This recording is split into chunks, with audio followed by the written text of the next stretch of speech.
Recording by C. The Truth About Pyecraft by H. G. Wells. He sits not a dozen yards away. If I glance over my shoulder I can see him, and if I catch his eye, and usually I catch his eye, it meets me with an expression.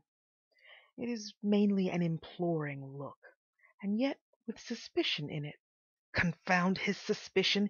If I wanted to tell on him, I should have told long ago. I don't tell, and I don't tell, and he ought to feel at his ease, as if anything so gross and fat as he could feel at ease. Who would believe me if I did tell? Poor old Pyecraft, great uneasy jelly of substance, the fattest clubman in London. He sits at one of the little club tables in the huge bay by the fire, stuffing. What is he stuffing? I glance judiciously and catch him biting at a round of hot buttered tea cake, with his eyes on me. Confound him! With his eyes on me! That settles it, Pyecraft. Since you will be abject, since you will behave as though I was not a man of honor, here, right under your embedded eyes, I write the thing down. The plain truth about Pyecraft, the man I helped, the man I shielded, and who has requited me by making my club unendurable, absolutely unendurable, with his liquid appeal, with the perpetual "don't tell" of his looks. And besides, why does he keep on eternally eating? Well, here goes for the truth, the whole truth, and nothing but the truth. Pyecraft. I made the acquaintance of Pyecraft in this very smoking room. I was a young, nervous, new member, and he saw it. I was sitting all alone, wishing I knew more of the members, and suddenly he came, a great rolling front of his chins and abdomina towards me, and grunted and sat down in a chair close by me and wheezed for a space, and scraped for a space with a match and lit a cigar, and then addressed me. I forget what he said, something about the matches not lighting properly. And afterward, as he talked, he kept stopping the waiters one by one as they went by and telling them about the matches in that thin, fluty voice he has.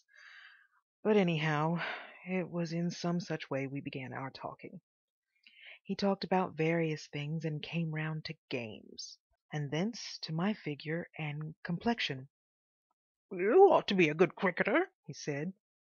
"I suppose I am slender, slender to what some people would call lean, and I suppose I am rather dark. Still, I am not ashamed of having a Hindu great-grandmother, but for all that, I don't want casual strangers to see through me at a glance to her, so that I was set against Pyecraft from the beginning." But he only talked about me in order to get to himself. "I expect," he said, "you take no more exercise than I do, and probably you eat no less." Like all excessively obese people, he fancied he ate nothing. "Yet," and he smiled an oblique smile, "we differ." And then he began to talk about his fatness and his fatness, all he did for his fatness and all he was going to do for his fatness, what people had advised him to do for his fatness, and what he had heard of people doing for fatness similar to his. "A priori," he said, "one would think a question of nutrition could be answered by dietary, and a question of assimilation by drugs." It was stifling. It was dumpling talk. It made me feel swelled to hear him. One stands that sort of thing once in a way at a club. But a time came when I fancied I was standing too much. He took to me altogether too conspicuously.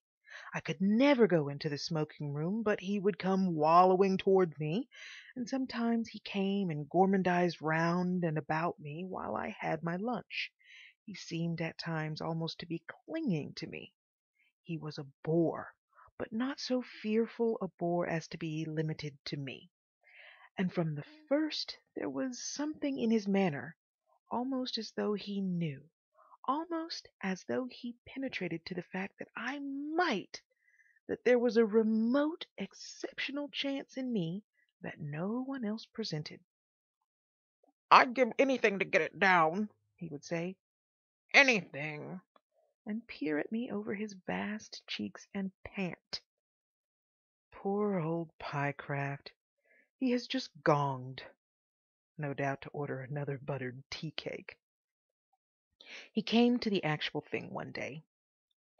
"Our pharmacopoeia," he said, "our Western pharmacopoeia is anything but the last word of medical science. In the East, I've been told—" He stopped and stared at me. It was like being at an aquarium. I was quite suddenly angry with him. "Look here," I said.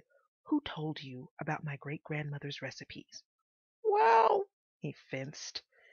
"Every time we've met for a week," I said, "and we've met pretty often, you've given me a broad hint or so about that little secret of mine."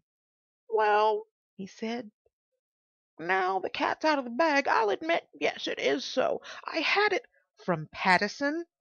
"Indirectly," he said, which I believe was lying. "Yes." "Pattison," I said, "took that stuff at his own risk." He pursed his mouth and bowed. "My great-grandmother's recipes," I said, "are queer things to handle. My father was near making me promise—" "He didn't?" "No, but he warned me. He himself used one once." "Ah, but do you think—suppose there did happen to be one—" "The things are curious documents," I said. "Even the smell of 'em. No." But after going so far, Pyecraft was resolved I should go farther.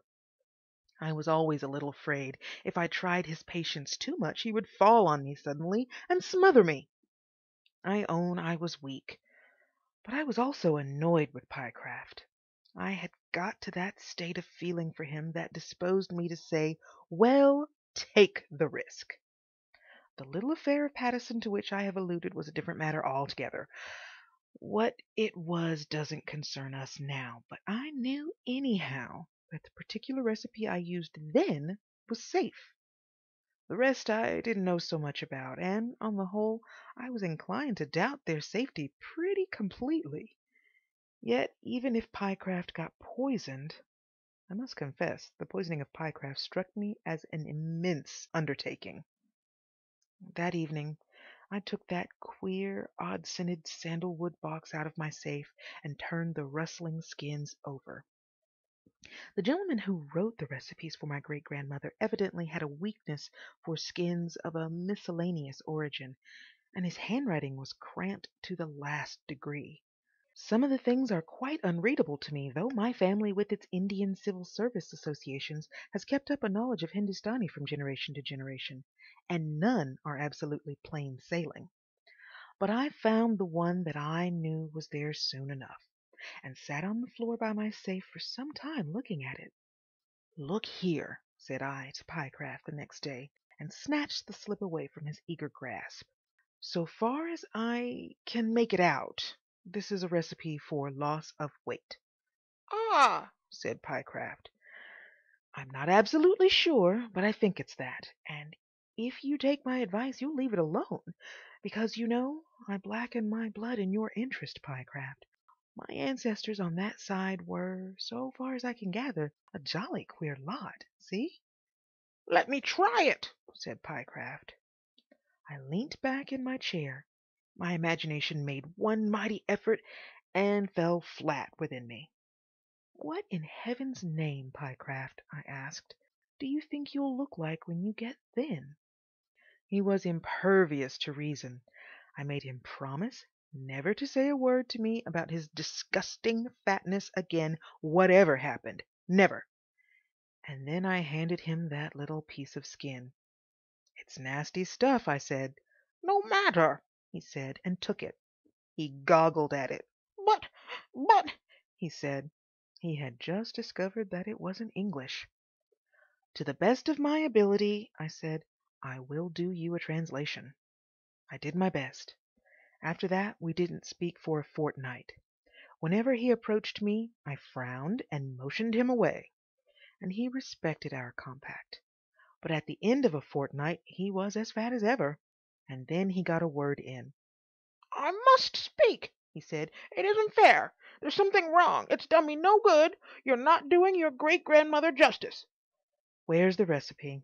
He produced it gingerly from his pocketbook. I ran my eye over the items. Was the egg addled? I asked. No, ought it to have been? That, I said, goes without saying in all my poor dear great-grandmother's recipes. When condition or quality is not specified, you must get the worst. She was drastic or nothing. And there's one or two possible alternatives to some of these other things.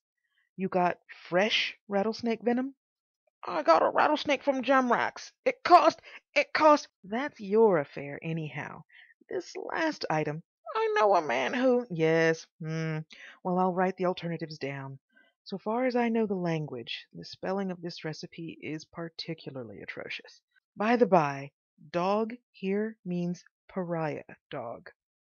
For a month after that, I saw Pyecraft constantly at the club, and as fat and anxious as ever. He kept our treaty, but at times he broke the spirit of it by shaking his head despondently. Then one day, in the cloakroom, he said, Your great-grandmother. "Not a word against her," I said, and he held his peace. I could have fancied he had desisted, and I saw him one day talking to 3 new members about his fatness, as though he was in search of other recipes. And then, quite unexpectedly, his telegram came. Mr. Formalin. Bawled a page boy under my nose, and I took the telegram and opened it at once. For heaven's sake, come. Pyecraft. "Hm," said I, and to tell the truth I was so pleased at the rehabilitation of my great-grandmother's reputation this evidently promised, that I made a most excellent lunch. I got Pyecraft's address from the hall porter.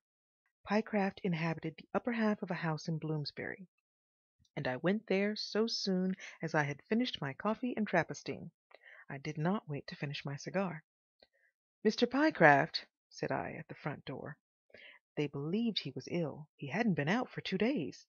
"He expects me," said I, and they sent me up. I rang the bell at the lattice door upon the landing. He shouldn't have tried it anyhow, I said to myself. A man who eats like a pig ought to look like a pig.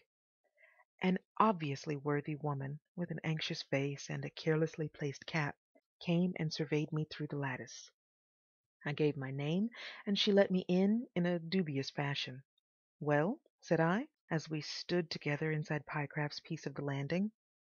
He said you was to come in if you came, she said, and regarded me, making no motion to show me anywhere. Then, confidentially, He's locked in, sir. "Locked in?" Locked himself in yesterday morning, and hasn't let anyone in since, sir. And ever and again swearing, oh my!" I stared at the door she indicated by her glances. "In there?" I said. Yes, sir. "What's up?" She shook her head sadly. He keeps on calling for victuals, sir. Heavy victuals he wants. I'll get him what I can. Pork he's had, suet pudding, sausages, new bread, everything like that. Left outside, if you please, and me go away. He's eaten, sir, something awful." There came a piping bawl from inside the door. "That Formalin?" "That you, Pyecraft?" I shouted, and went and banged the door. "Tell her to go away." I did. Then I could hear a curious pattering upon the door, almost like someone feeling for the handle in the dark, and Pyecraft's familiar grunts. "It's all right," I said. "She's gone." But for a long time the door didn't open. I heard the key turn. Then Pyecraft's voice said, "Come in." I turned the handle and opened the door. Naturally, I expected to see Pyecraft. Well, he wasn't there. I never had such a shock in my life. There in his sitting room, in a state of untidy disorder, plates and dishes among the books and writing things, and several chairs overturned, but Pyecraft. "It's all right, old man. Shut the door," He said, and then I discovered him. There he was, right up close to the cornice in the corner by the door, as though someone had glued him to the ceiling. His face was anxious and angry. He panted and gesticulated. "Shut the door," He said. "if that woman gets a hold of it." I shut the door and went and stood away from him and stared. If anything gives way and you tumble down, I said, you'll break your neck, Pyecraft. I wish I could, He wheezed. A man of your age and weight getting up to kiddish gymnastics. don't. He said, and looked agonized. I'll tell you, He said, and gesticulated. How the deuce, said I, are you holding on up there? And then, abruptly, I realized that he was not holding on at all, that he was floating up there, just as a gas-filled bladder might have floated in the same position. He began a struggle to thrust himself away from the ceiling and to clamber down the wall to me. It's that prescription, He panted as he did so. Your great-grand... He took hold of a framed engraving rather carelessly as he spoke, and it gave way, and he flew back to the ceiling again, while the picture smashed onto the sofa. Bump he went against the ceiling, and I knew then why he was all over white on the more salient curves and angles of his person. He tried again more carefully, coming down by way of the mantel. It was really a most extraordinary spectacle, that great, fat, apoplectic-looking man upside down and trying to get from the ceiling to the floor. That prescription, he said. Too successful. How? Loss of weight, almost complete. And then, of course, I understood. By Jove, Pyecraft, said I, what you wanted was a cure for fatness, but you always called it weight. You would call it weight. Somehow I was extremely delighted. I quite liked Pyecraft for the time. Let me help you, I said, and took his hand and pulled him down. He kicked about, trying to get a foothold somewhere. It was very like holding a flag on a windy day. That table, he said, pointing, is solid mahogany and very heavy. If you can put me under that... I did, and there he wallowed about like a captive balloon, while I stood on his hearthrug and talked to him. I lit a cigar. Tell me, I said, what happened? I took it, He said. How did it taste? Oh, beastly. I should fancy they all did. Whether one regards the ingredients or the probable compound or the possible results, almost all of my great-grandmother's remedies appeared to me at least to be extraordinarily uninviting. For my own part, I took a little sip first, yes, and as I felt lighter and better after an hour, I decided to take the draught. my dear Pyecraft, I held my nose, he explained, and then I kept on getting lighter and lighter and helpless, you know. he gave way to a sudden burst of passion. What the goodness am I going to do? He said. Well, there's one thing pretty evident, I said, that you mustn't do. If you go out of doors, you'll go up and up. I waved an arm around. They'd have to send Santos Dumont after you to bring you down again. I suppose it will wear off? I shook my head. I don't think you can count on that, I said. And then there was another burst of passion, and he kicked out at adjacent chairs and banged the floor. He behaved just as I should have expected a great, fat, self-indulgent man to behave under trying circumstances. That is to say, very badly. He spoke of me and my great-grandmother with an utter want of discretion. I never asked you to take the stuff, I said. And generously disregarding the insults he was putting upon me, I sat down in his armchair and began to talk to him in a sober, friendly fashion. I pointed out to him that this was a trouble he had brought upon himself, and that it had almost an air of poetical justice. He had eaten too much. This he disputed, and for a time we argued the point. He became noisy and violent, so I desisted from this aspect of his lesson. And then, said I, you committed the sin of euphemism. You called it not fat, which is just and inglorious, but weight. He interrupted to say he recognized all that. What was he to do? I suggested he should adapt himself to his new conditions. So we came to the really sensible part of the business. I suggested that it would not be difficult for him to learn to walk about on the ceiling with his hands. I can't sleep, He said. But that was no great difficulty. It was quite possible, I pointed out, to make a shake-up under a wire mattress, fasten the under things on with tapes, and have a blanket, sheet, and coverlet to button at the side. He would have to confide in his housekeeper, I said, and after some squabbling he agreed to that. Afterwards it was quite delightful to see the beautifully matter-of-fact way with which the good lady took all these amazing inversions. He could have a library ladder in his room, and all his meals could be laid at the top of his bookcase. We also hit on an ingenious device by which he could get to the floor whenever he wanted, which was simply to put the British Encyclopedia, 10th edition, on the top of his open shelves. He just pulled out a couple of volumes and held on, and down he came. And we agreed there must be iron staples along the skirting, so that he could cling to those whenever he wanted to get about the room on the lower level. As we got on with the thing I found myself almost keenly interested.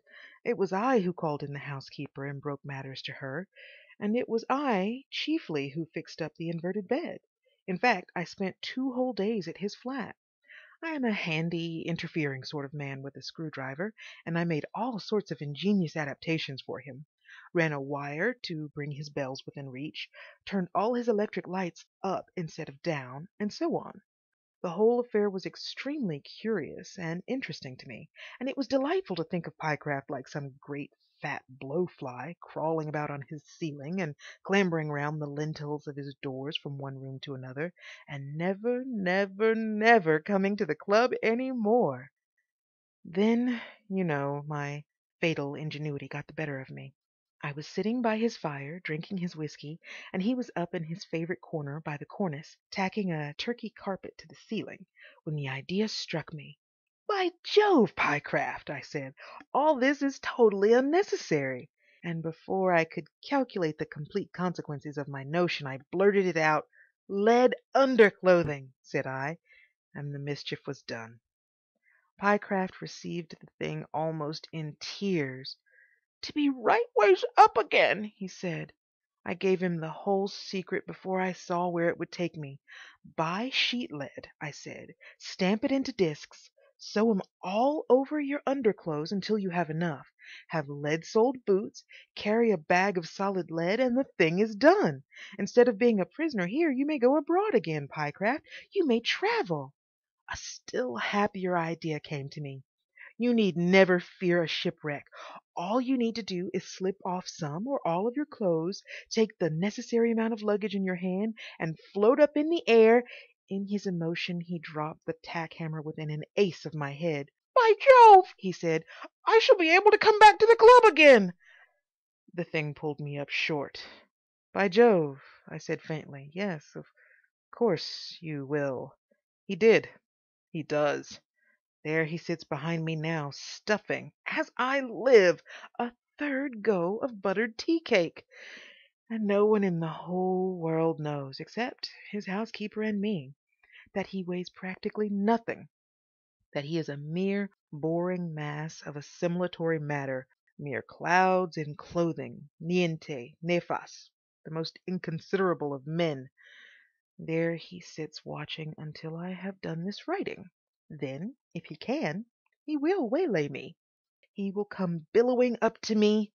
He will tell me over again all about it, how it feels, how it doesn't feel, how he sometimes hopes it is passing off a little, and always somewhere in that fat, abundant discourse he will say, "The secret's keeping, eh? If anyone knew of it, I should be so ashamed. Makes a fellow look such a fool, crawling about on a ceiling and all that." And now, to elude Pyecraft, occupying, as he does, an admirable strategic position between me and the door. End of The Truth About Pyecraft. Recording by C. in Brentwood, Arkansas.